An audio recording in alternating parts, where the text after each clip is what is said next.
Hello everyone, so today I'm going to read the prose which called A Little Piece of Me. When he told me he was leaving, I felt like a vase which has just smashed. There were pieces of me all over the tan tiles. He kept talking, telling me why he was leaving, explaining it was for the best, I could do better. It was his fault and not mine. I had heard it before many times, and yet somehow was still not immune. Perhaps one did not become immune to such finally. He left, and I tried to get on with my life. I filled the kettle and put it on to boil. I took out my old rock mug and filled it with coffee, watching as each coffee granule slipped into the bone china. That was what my life had been like. Endless omissions of coffee granules. Somehow never managing to make the cup of coffee. Somehow when the kettle peeped it was finishing warning, I pretend not to hear it. That's what Mike's leaving had been like, sudden and with an awful finality. I would rather just wallow in uncertain than have things finished. I laughed at myself, image getting all philosophical and sentimental about a mug of coffee.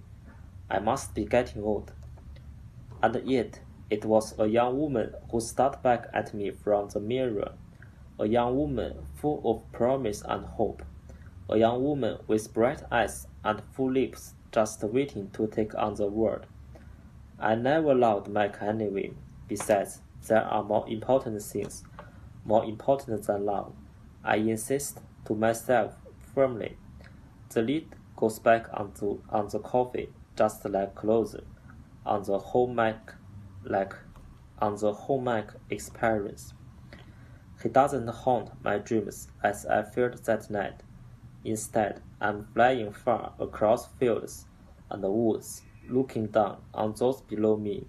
Suddenly, I fall to the ground, and it is only when I wake up that I realize I was shot by a hunter, brought down by the burden of not the bullet, but the soul of the man who shot it.